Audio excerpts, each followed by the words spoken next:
Hi everybody, hope you're all well. What a gorgeous day. I'm going to read a lovely book for you, one of my favourite books.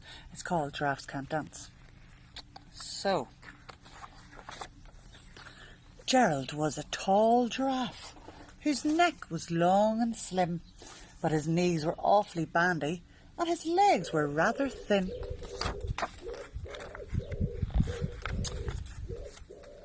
He was very good at standing still and munching leaves of trees. But when he tried to run around, he buckled at the knees.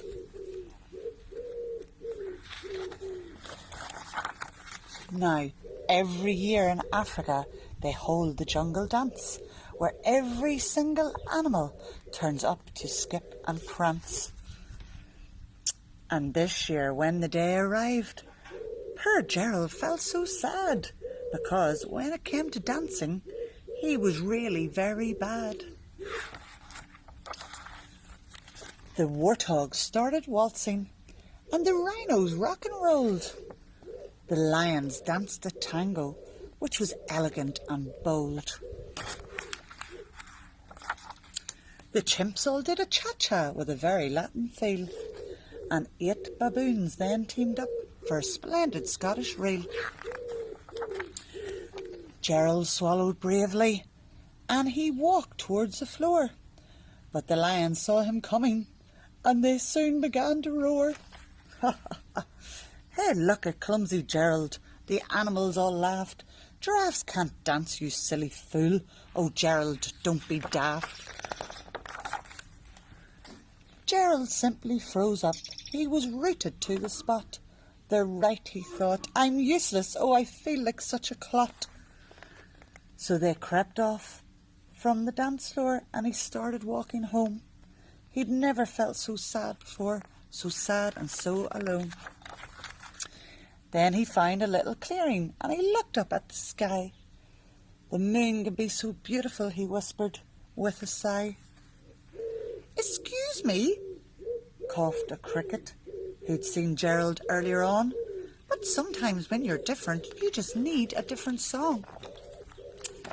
Listen to the swaying grass and listen to the trees. To me, the sweetest music is those branches in the breeze. So imagine that lovely moon is playing just for you. Everything makes music if you really want it to. With that, the cricket smiled and he picked up his violin. Then Gerald felt his body do the most amazing thing. His hooves had started shuffling, making circles on the ground. His neck was gently swaying and his tail was swishing round. He threw his arms out sideways and he swung them everywhere. Then he did a backward somersault as he leapt up in the air. Gerald felt so wonderful. His mouth was open wide. I am dancing, I am dancing, I am dancing, Gerald cried. Then one by one each animal who'd been there at the dance arrived while Gerald boogied on and watched him, quite entranced. They shouted, "It's a miracle, we must be in a dream.